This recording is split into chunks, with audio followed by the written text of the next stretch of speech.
Muito boa noite a todos. Que a paz de nosso Mestre Jesus esteja conosco nessa noite, sempre. Que a gente possa, que nós possamos nos sintonizar com o alto, com os amigos espirituais, com os mensageiros divinos, para comungar com eles dos seus pensamentos, das suas palavras, das suas emoções, que elas possam nos balsamizar, nos tranquilizar, e que a gente possa aproveitar o conto da noite para a nossa própria reflexão íntima.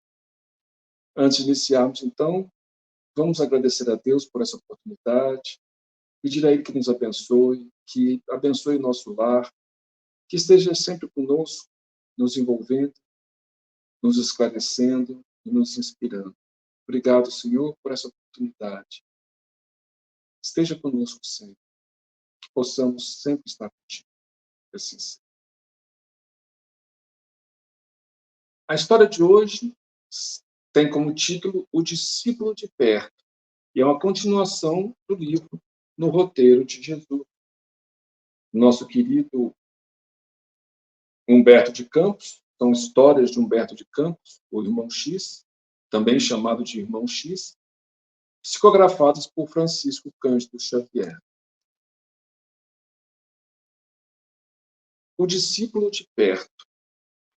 Efraim, filho de Atade, tão logo soube que Jesus se rodeava de pequeno colégio de aprendizes diretos para a enunciação das boas novas, veio apressado em busca de informes precisos. Divulgava-se, com respeito ao Messias, toda sorte de comentários. O povo se mantinha oprimido. Respirava-se em toda parte o clima de dominação. E Jesus curava, consolava, bendizia. Chegara a transformar água em vinho, numa festa de casamento. Então, aqui fala do Efraim, filho de Atade, porque era assim que normalmente chamavam as pessoas, né? Os homens principalmente, né? Fulano, filho de Cicrano, né? Por exemplo, o nome de Simão Pedro, Pedro é um apelido, digamos assim, né? Mas era Simão Bar Jonas, quer dizer, Bar quer dizer filho, né? Filho de Jonas. E assim que acontecia. Então ele se interessou, porque muita gente comentava que o Messias tinha chegado, que estava curando muita gente, quer dizer, estava fazendo muita coisa, e que chegaram a transformar água em vinho numa festa de casamento. Então, muita gente ouvia aquelas notícias, e muita gente esperava a vinda de um Messias que livrasse o povo da dominação romana. Israel estava dominada pelos romanos na época. Então, era a ideia de um Messias político. E até hoje, grande parte dos cristãos ainda pensam assim. Talvez não admitam, mas sempre esperam uma mudança do ponto de vista político, e não uma mudança íntima, que Jesus pretende fazer em cada um de nós. O reino de Deus, ele só chegará até nós quando nós estivermos mudados, estivermos mais fraternos, soubermos perdoar, ser indulgentes, amar o nosso próximo.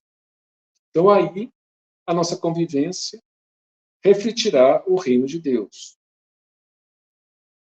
E naquela série que tem na Netflix, mostra isso, né? Mostra Jesus curando, né? De forma impressionante, até os discípulos ficavam impressionados, né? Porque a gente lê um trecho, Jesus curou uma pessoa, mas ali mostra como seria de fato essa cura, e realmente seria uma coisa impressionante, né? Uma pessoa que tivesse a carne toda dilacerada por doenças, né? Ela veria, de repente, a carne se recompondo, que seria realmente extraordinário. E a gente sabe, né, como espíritas, que Jesus tinha poder para isso, tinha condições de fazer isso. E sempre aliava a cura à fé da pessoa. Você acredita que eu posso te curar? Acredito. Então, eu vou te curar. Então, a pessoa também tinha que contar com a colaboração daquela pessoa que ia pedir a cura, né? As pessoas não eram curadas de modo passivo, mas de modo ativo. E, e também essa questão da água, do vinho, né? A gente vê na festa de casamento, naquela época não existiam outras bebidas, nem refrigerantes, nem sucos, nem nada. Então, era água ou era o vinho, que era os convidados. E esse episódio mostra, né, que Jesus estava ali naquela festa e, de repente, para vergonha dos pais da noiva, que estavam dando a festa, né, o vinho tinha acabado. Então, a festa seria um fiasco. E Maria pede a Jesus, então, que transformasse jarros de água em vinho, então, para que pudesse ter uma festa contento, digamos assim, daquela festa de casamento. E outro dia vi uma frase interessante que falava assim: a questão não é que a festa foi bem sucedida, né? Não é porque tinha vinho, mas porque Jesus estava nela. Dando a entender que, na verdade, as festas de casamento têm que ter Jesus, que é o mais importante, né? E hoje mesmo a gente evita tomar álcool, né, e tudo mais e tal, mas o que é importante é ter Jesus para dar alegria de fato à festa, para dar sustentação não só à festa, como ao próprio casamento em si, né? Na convivência, a gente sabe que convivência em família tem as suas dificuldades, mas com Jesus essas dificuldades vão aos poucos passando, né? Se nós buscarmos a influência de Jesus, os seus emissários entre nós, ela vai passando, mas é uma mudança íntima que vai acontecendo dentro de nós. E as dificuldades vão sendo superadas, melhor dizendo, né? Então, o Efraim não estava preocupado com essa mudança íntima, ele estava preocupado com um Messias político. Então, o Efraim pensou, não seria ele o príncipe esperado com o suficiente poder para redimir o povo de Deus?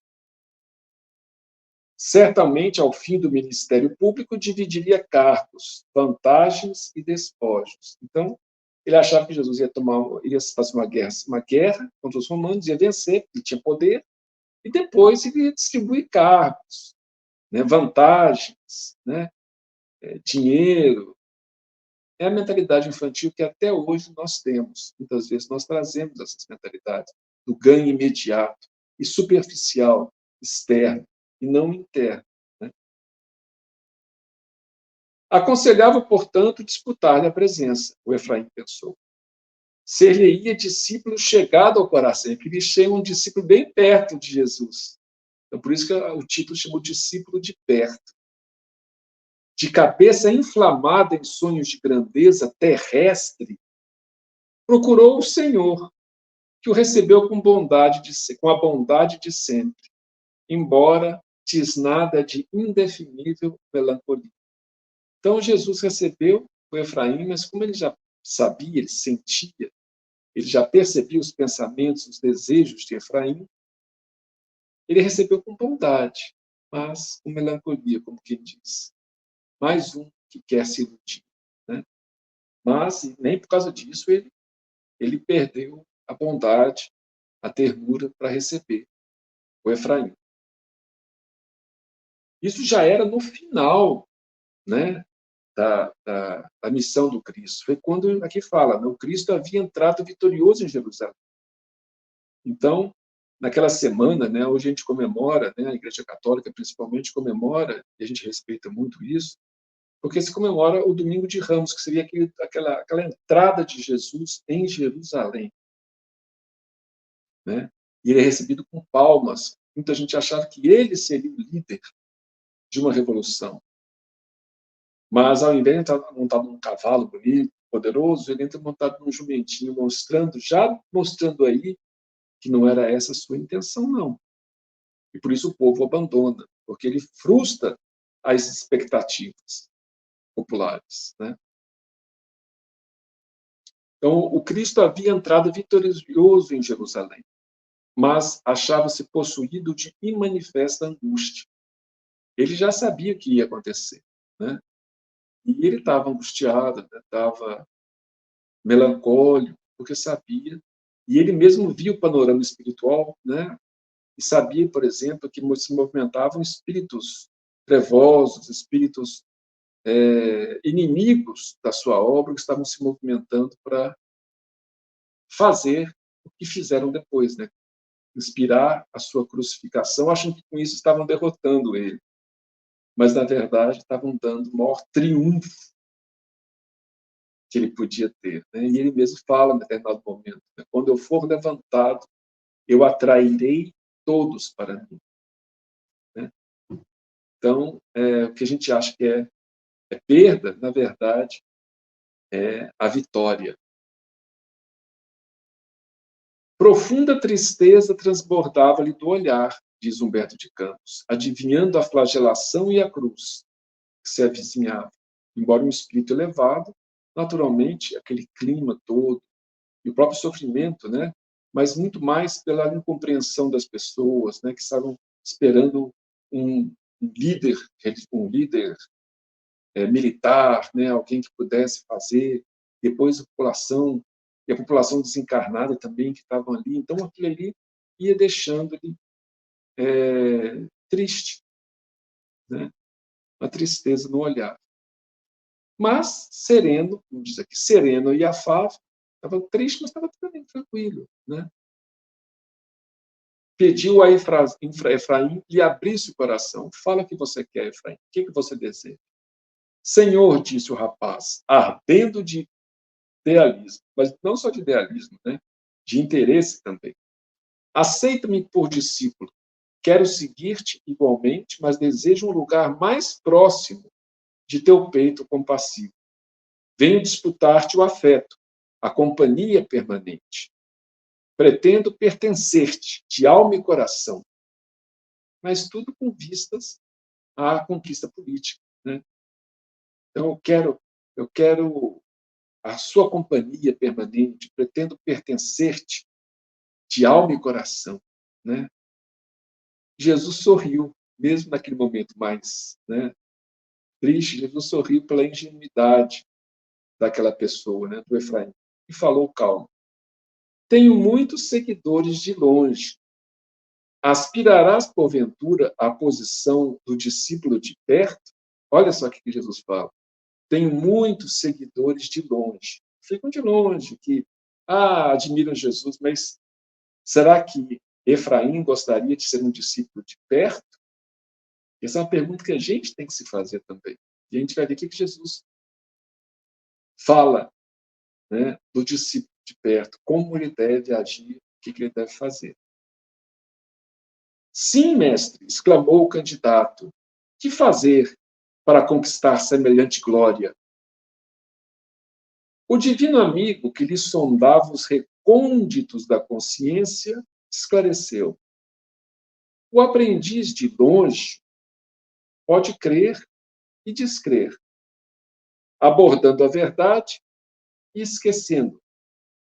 Mas o discípulo de perto empenhará a própria vida na execução da divina vontade, permanecendo dia e noite no monte da decisão.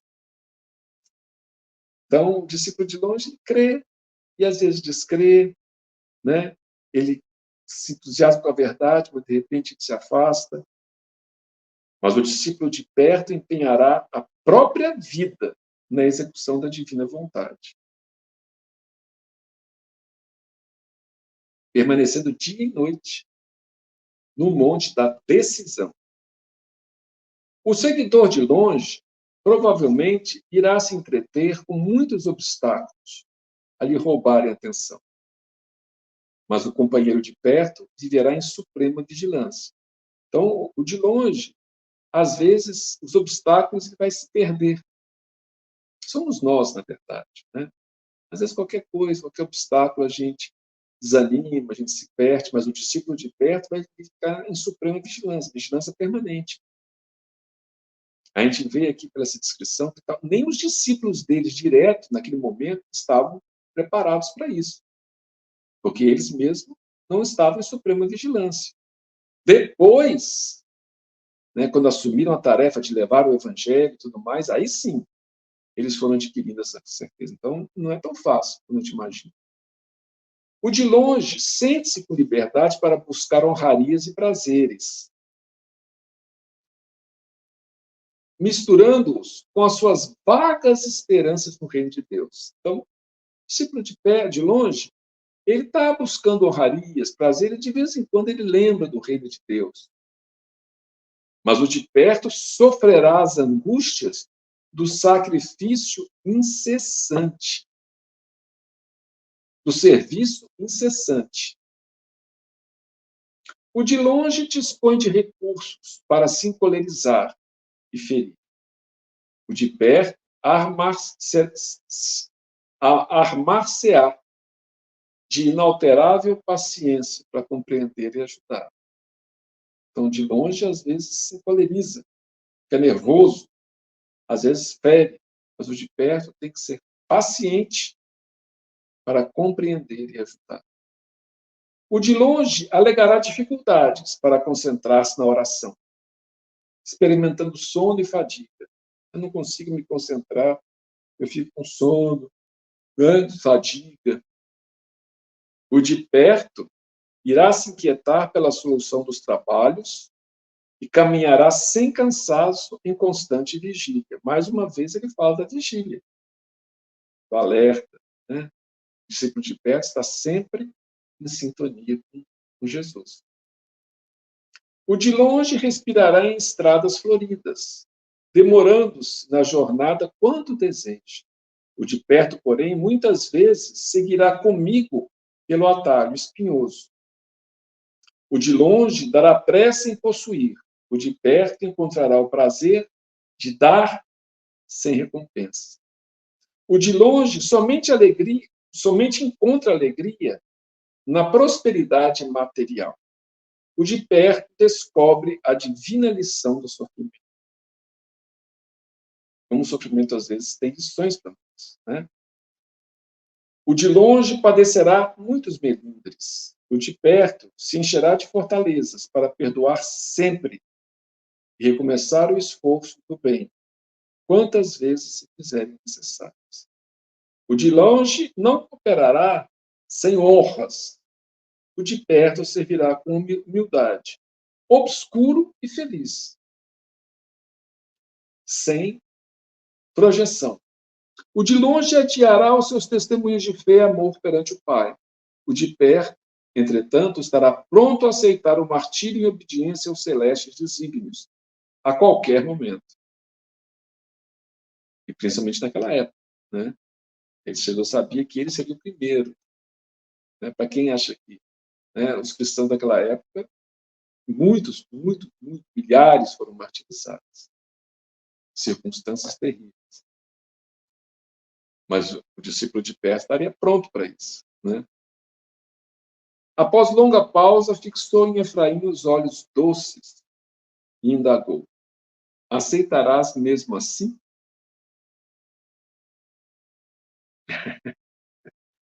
O candidato, algo confundido, refletiu e exclamou: Senhor, os teus ensinos me deslumbram.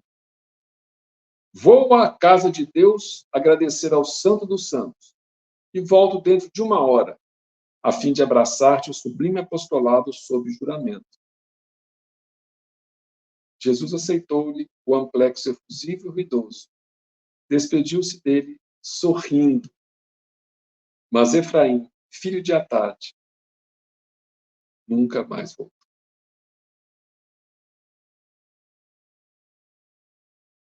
E assim acontece muitas vezes conosco.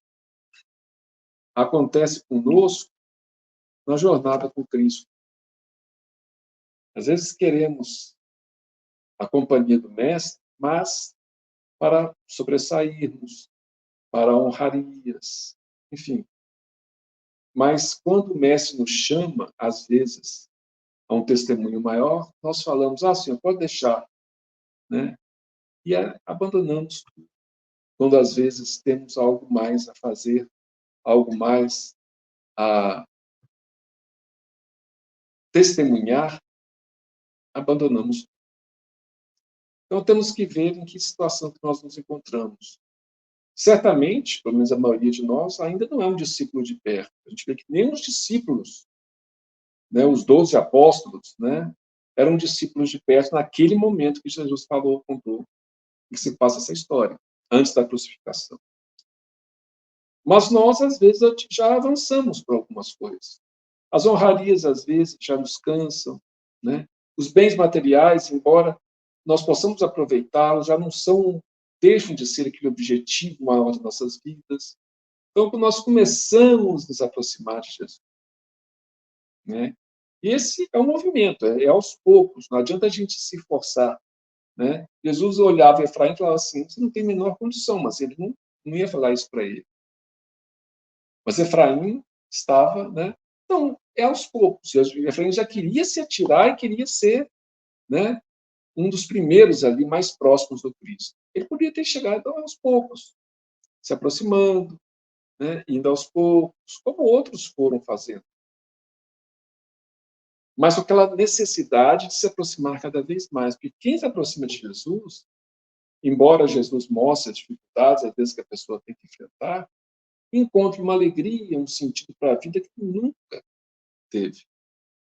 Nada substitui isso. Então, a pessoa quer se aproximar cada vez mais, né? Mas esse é um movimento, normalmente, que vamos aos poucos, devagar. E temos que ter paciência, não podemos desanimar, né?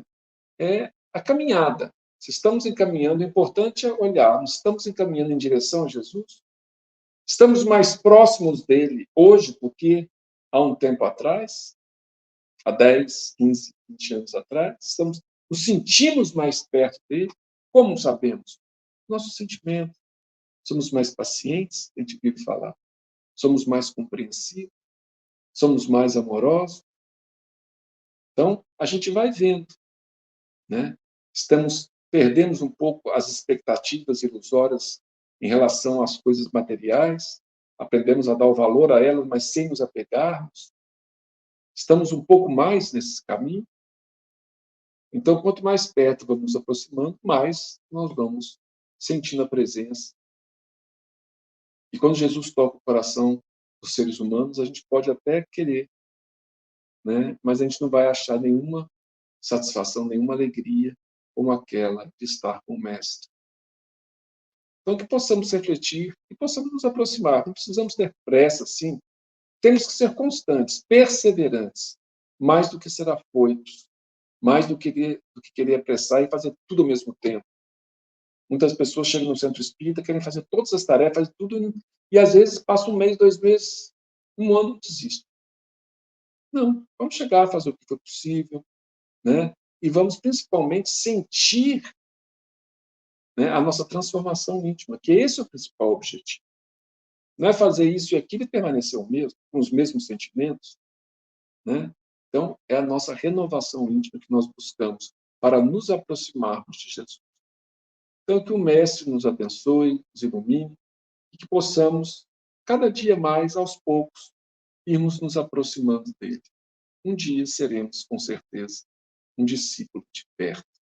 Muita paz a todos e que o Mestre nos abençoe hoje e sempre.